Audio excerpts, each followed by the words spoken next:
Jadi ini potensial menjadi sesuatu yang tidak bisa dikontrol, akhirnya tidak bisa dikendalikan. Informasi hari ini, Humas RSUD Jombang menyapa.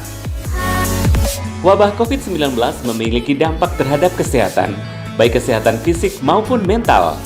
Bagaimana cara menjaga kesehatan mental, khususnya mengelola rasa takut pada wabah COVID-19?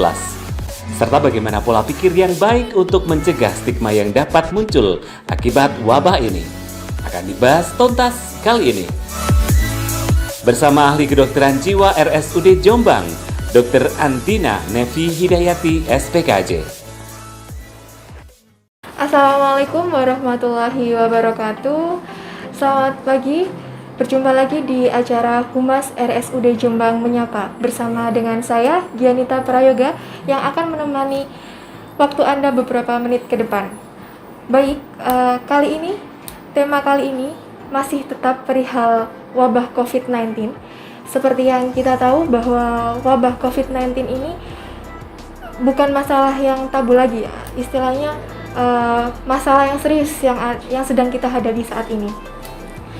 Alhamdulillah telah hadir di tengah-tengah kita Dr. Antina Nevi, spesialis kedokteran jiwa, sebagai narasumber kita hari ini. Terima kasih dokter waktunya karena bersedia sudah datang di acara Humas RSUD Jombang Menyapa. Sehat dokter? Iya, alhamdulillah. Baru pertama kali ya dokter ya? Iya, baru pertama kali. Baik dok, begini, seperti yang kita tahu bahwa pemerintah ini telah menetapkan wabah COVID-19 ini sebagai bencana non-alam ya. Betul. Nah, maksud dari bencana non-alam ini seperti apa sih dok? Dan sifat-sifatnya ini seperti apa? Mungkin banyak orang awam yang kurang tahu perihal itu ya. Dan sekarang yang kita tahu juga bahwa masyarakat juga sangat-sangat lebih istilahnya sudah tidak takut lagi gitu loh, istilahnya sudah biasa aja sama seolah itu hal biasa ya. Betul. Padahal sudah ditetapkan oleh pemerintah sebagai bencana. Betul. Jadi sebenarnya memang wabah COVID ini sudah selayaknya ya disebut bencana, karena dia mempunyai 6 sifat bencana. 6 sifat bencana itu antara lain sesuatu yang baru atau sudden onset ya, artinya munculnya itu tiba-tiba meskipun ada peringatan sebelumnya. Artinya tidak ada satu negara pun di dunia ini yang siap sebenarnya dengan munculnya wabah COVID ini. Yang kedua, unpredictability, karena ini jelas virus yang baru. Jadi penelitian-penelitian sudah sedang berlangsung. Rekomendasi WHO itu juga bisa berubah-ubah. Makanya dulu ada anjuran seperti ini, kemudian berubah begini, itu juga menimbulkan sikap ragu-ragu gitu ya di masyarakat, itu ragu-ragu dan perasaan tidak pasti gitu kan, unpredictable. Kita mau ngapain juga masih perlu rekomendasi seperti itu. Jadi masih, karena penelitiannya masih terus berjalan. Yang ketiga adalah uncontrollability. Jadi ini potensial menjadi sesuatu yang tidak bisa dikontrol, akhirnya tidak bisa dikendalikan. Hal seperti ini sudah muncul misalnya ya dengan lihat di India ketika pemerintahnya itu berniat untuk lockdown, ternyata tidak ada persiapan sebelumnya. Jadi begitu penduduknya pada eksodus, mereka jalan kaki dan itu menimbulkan kerawanan sosial. Kita tahu misalnya di Amerika Serikat saat ini kerawanan rasial sekarang di Amerika Serikat juga salah satunya juga dipicu karena penanganan wabah COVID yang kurang baik juga. Yang keempat, jelas tiap bencana itu pasti ada human loss and suffering. Jadi ada korban jiwa, korban manusia, sudah jelas di seluruh dunia ada berapa itu yang meninggal itu sudah ya. Kalau di Indonesia mungkin yang tercatat sebagai meninggal dengan positif COVID belum sampai 2.000. Tapi yang PDP kira-kira kan nggak dihitung, nggak dimasukkan ke hitungan itu. Jadi banyak ini human loss-nya dan sudah jelas menjadi penderitaan ya. Yang sudah kehilangan keluarga, yang kehilangan mata pencarian juga sudah jelas menderita. Kemudian ada juga kerusakan lain yang besar, yang cukup besar. Yang kita lihat sekarang ini kerusakan ekonomi. Jelas itu di mana-mana orang terhalang untuk bekerja, PHK juga banyak ya. Dan apalagi Mbak, PHK banyak, kesempatan bekerja juga berkurang. Kita juga untuk memenuhi kebutuhan itu jadi terhalang. Ya seperti itu. Sifat yang terakhir itu karena bencananya seperti itu ya, nggak terkendali, kemudian menimbulkan human loss, kemudian menimbulkan dampak lain di bidang ekonomi yang cukup besar, itu nanti potensial menyebabkan kita itu nggak bisa mengcoping, nggak bisa mengatasi masalah kita. Iya. Seperti itu. Ya mudah-mudahan tidak terjadi ya. Tapi ini nampaknya sudah mulai muncul gitu ya. Iya. Oke. Baik. Seperti ini ya pemirsa. Seperti yang Dokter Nevi jelaskan bahwa dampak dari wabah bencana non alam atau COVID-19 ini memang sangat serius sekali gitu. Di antaranya bisa berdampak pada perekonomian juga, kemudian nyawa juga termasuk ya Dok. Nyawa ya. juga hilang ya. Betul ya. Itu adalah sifat-sifat bencana. Terus yang ingin saya tanyakan lagi ya Dok ya.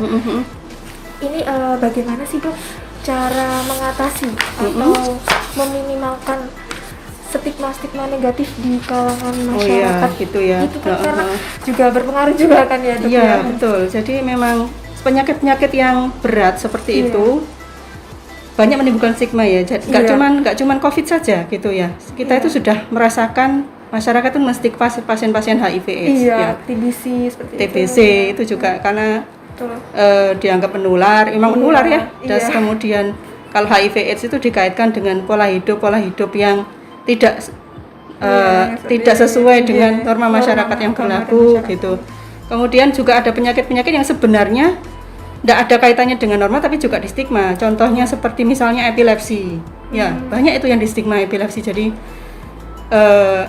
dikira itu penyakit kesurupan atau apa yang lain yang penyebabnya adalah kekurangan dari orang itu. Sebenarnya bukan, ya memang dia ditakdirkan untuk epilepsi kan gitu ya. Nggak ditolong malah dijauhi gitu. Dan yang paling saya sering ketemu adalah orang dengan gangguan jiwa. Itu paling terstigma ya.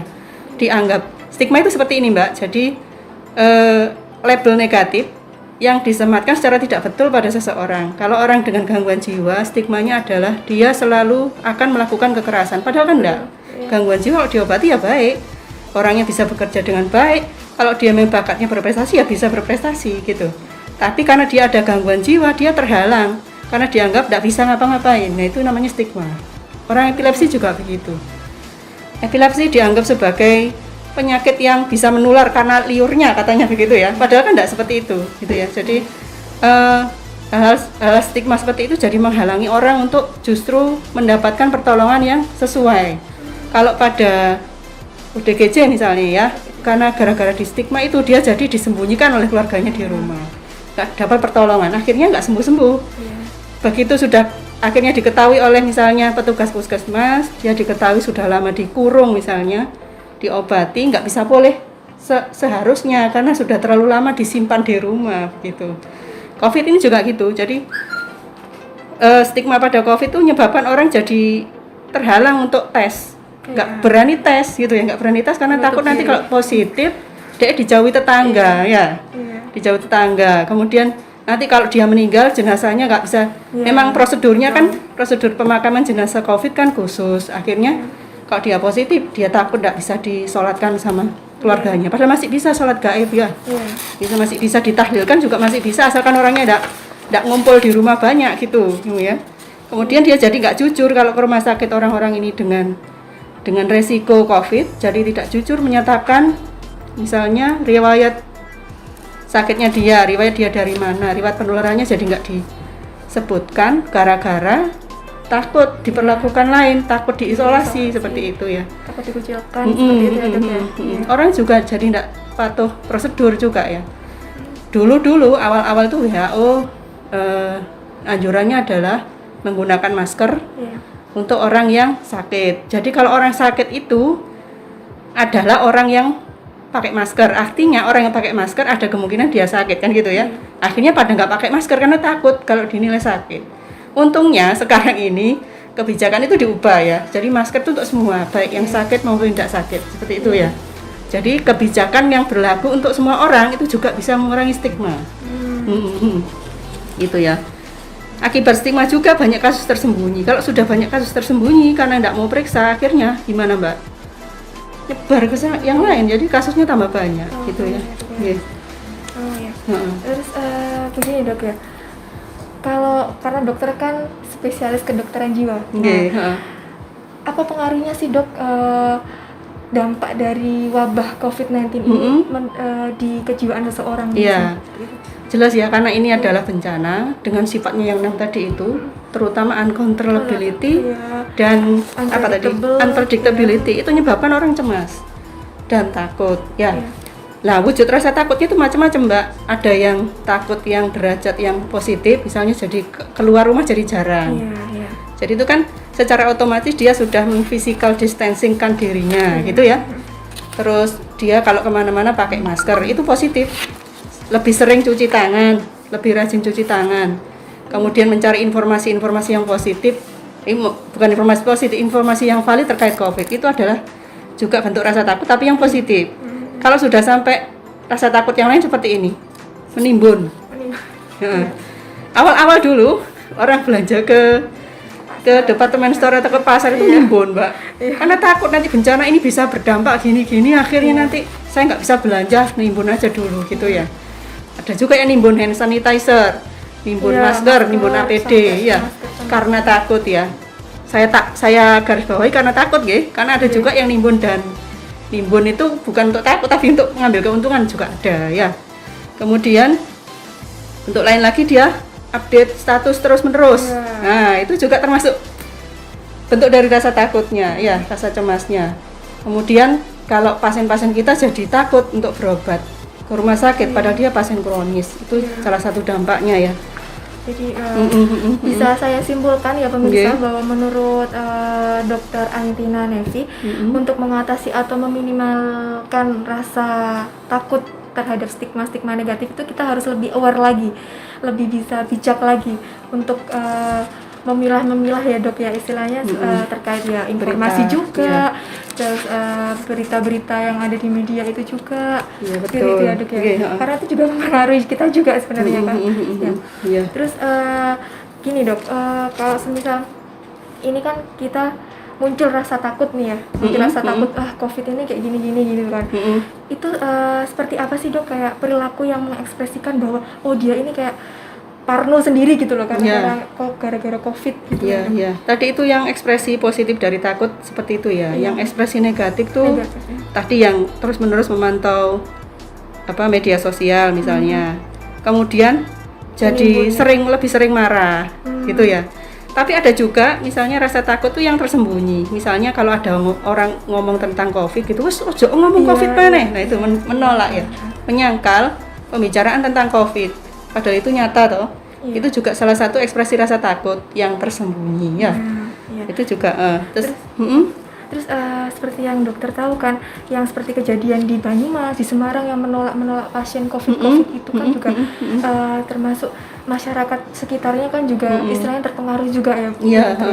Nah itu gimana sih Dok cara mensikapinya biar mereka tuh nggak tertutup dengan hal-hal yang seperti itu gitu? Ya itu sebenarnya stigma ya. Itu stigma. Jadi bentuk stigma itu seperti itu, nolak jenazah itu. Mengusir tenaga medis yang tinggal di situ. Betul.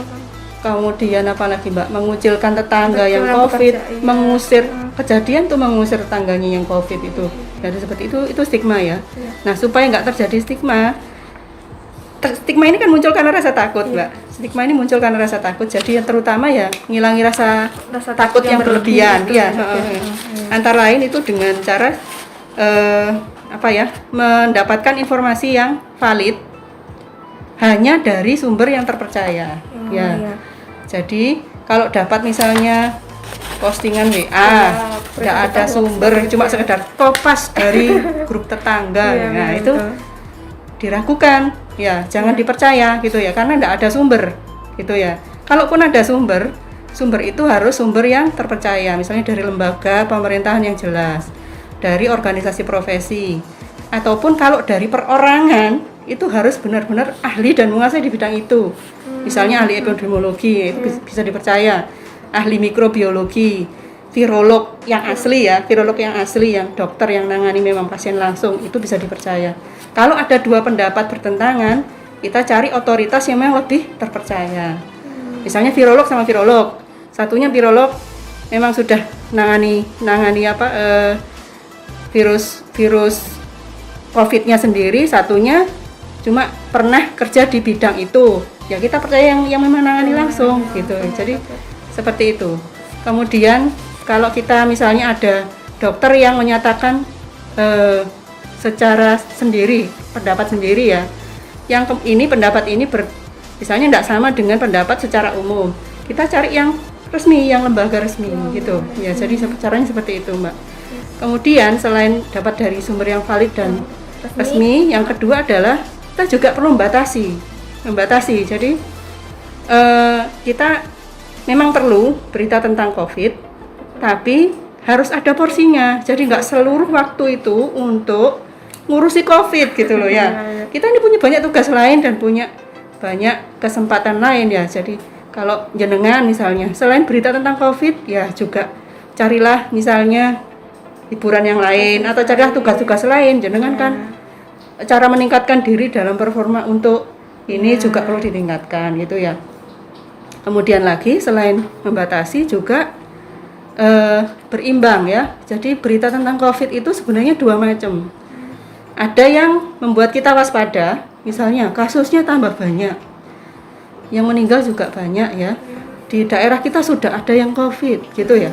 Tapi yang kedua juga hal-hal yang membuat kita berpikir positif. Misalnya sekarang Indonesia sudah bisa buat CPAP sendiri, alat untuk ventilator sendiri gitu ya. Ternyata kita ini juga bisa membuat alat-alat untuk diagnosis sendiri. Itu kan suatu perkembangan gitu.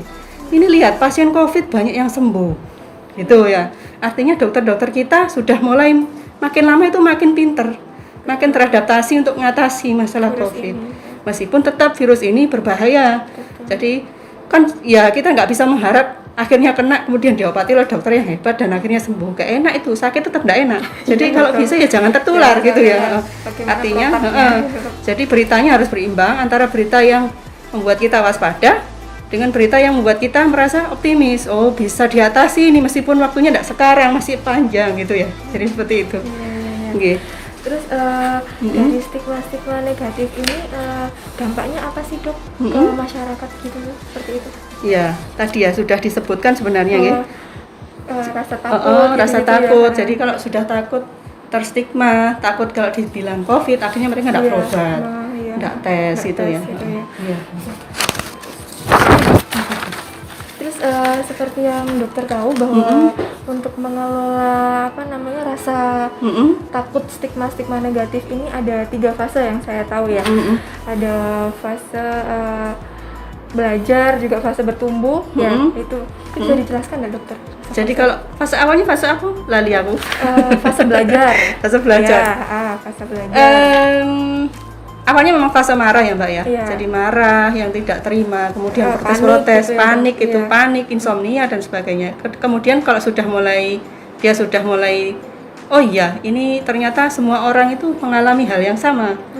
Dan respon memang berbeda-beda, tapi insya Allah saya bisa memakai salah satu respon untuk mengatasi masalah ini. Itu di fase belajar ya. Fase belajar. Dia jadi tahu bahwa oh ya pemerintah itu juga berupaya meskipun istilah itu nggak selancar yang kita harapkan gitu ya, tapi mereka juga berupaya. Kemudian orang-orang itu juga sebenarnya sudah berusaha juga untuk setidaknya mematuhi sedikit-sedikit aturan pemerintah meskipun tidak sempurna seperti itu.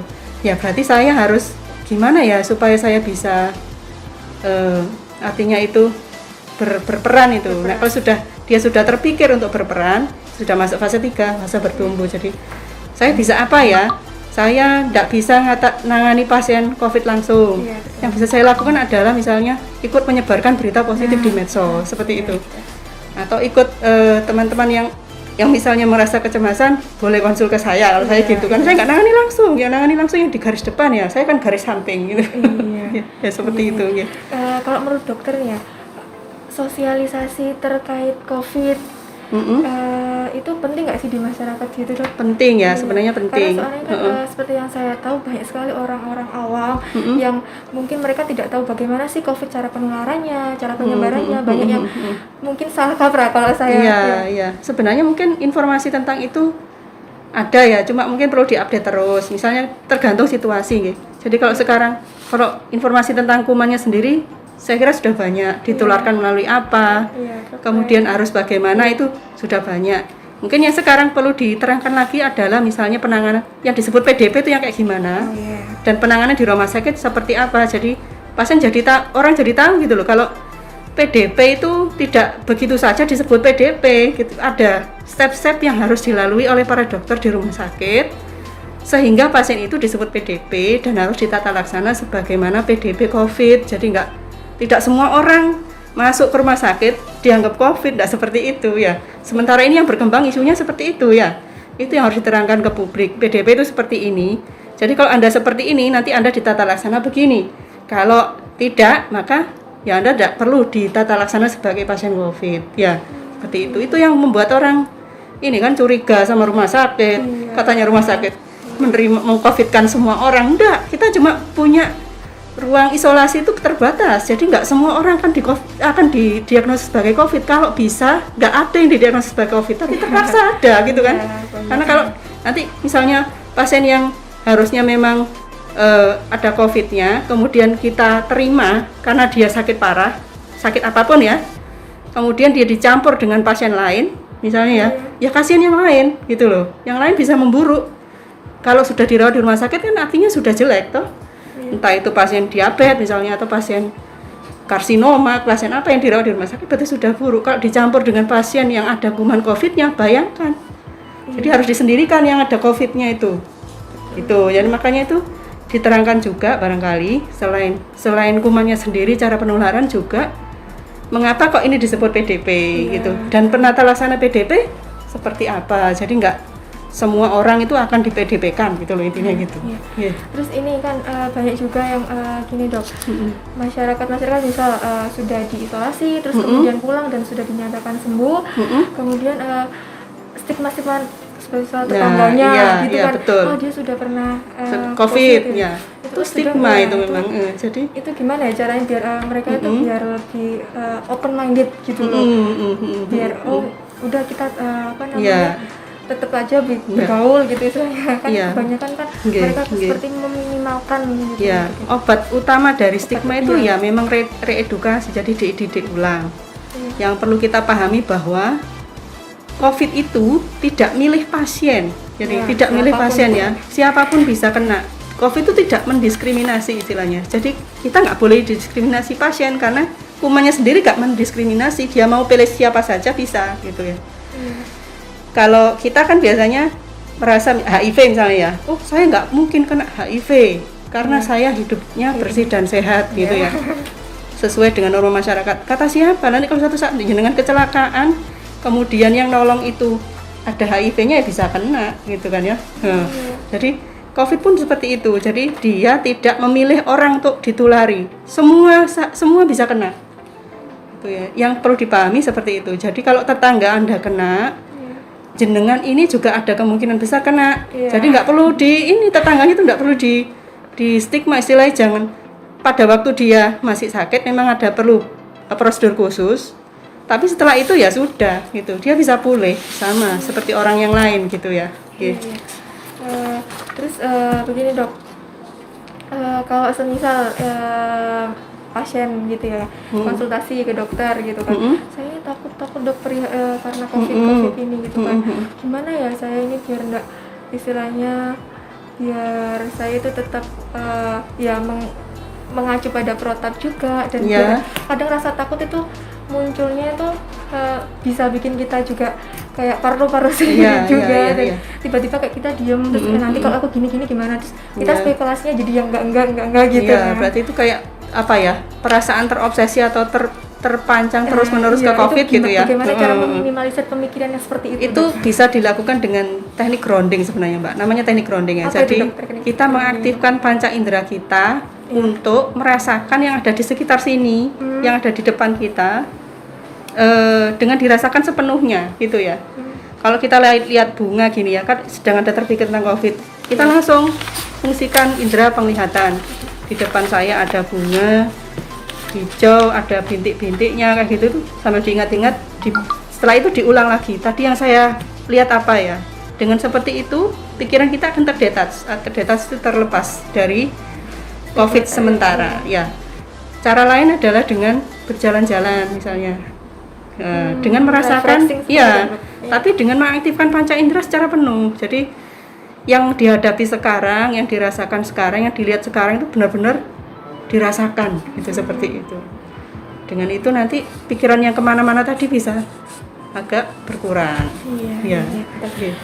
Baik dok, sebelum acara ini kita akhiri ya dok ya, mungkin dokter ada pesan-pesan khusus atau nasihat-nasihat khusus untuk teman-teman semuanya yang ada di rumah yang mungkin bisa itu beneficial untuk kita semua, bermanfaat bagi kita semua.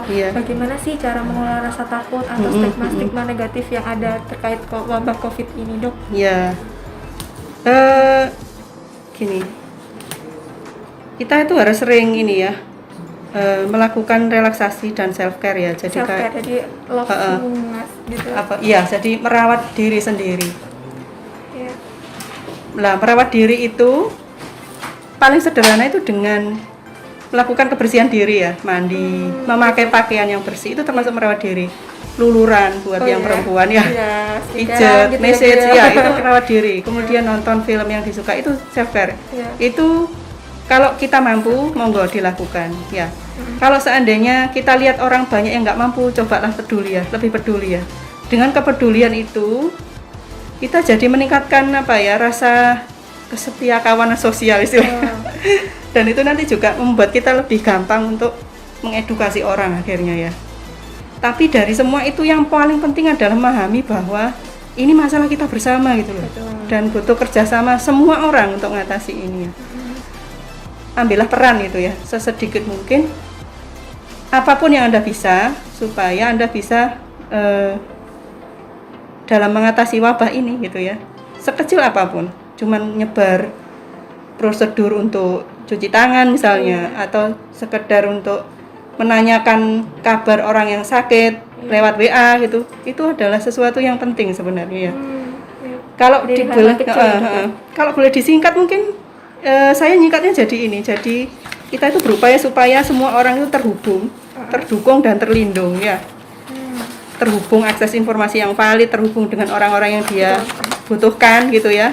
Kemudian tercukupi kebutuhannya, pikiran dan perasaannya tersampaikan, itu terdukung. Ini maksudnya gimana pikiran dan perasaan? Jadi kan ada orang sumpek karena nggak bisa ketemu keluarga, ada orang sumpek karena diisolasi gitu. Itu kita bersedia untuk mendengarkan saja, itu sudah menolong. Ya itu ya. Jadi dia menyampaikan pikiran dan perasaannya itu. Yang ketiga terlindung tentunya, terlindung dari sakit dan menulari penyakit, terlindung dari tertular penyakit. Ya, dan itu. Jadi upayanya bagian terhubung ini ada akses informasi yang valid, ini maksudnya seperti apa dok? Ya tadi itu ya, jadi kalau info-info tentang COVID itu dibatasi pada yang valid, pada yang valid saja yang dikeluarkan oleh lembaga terpercaya.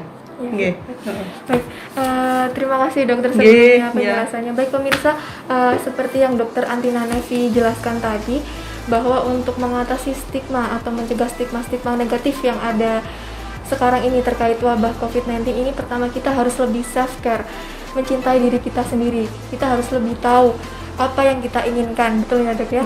Dan kemudian kita juga harus memahami setiap apapun masalah itu, dan lebih peduli terhadap lingkungan sekitar kita, lebih meng-aware istilahnya, memberikan edukasi dasar kepada orang-orang yang sekiranya mungkin awam terkait COVID ini ya dok ya.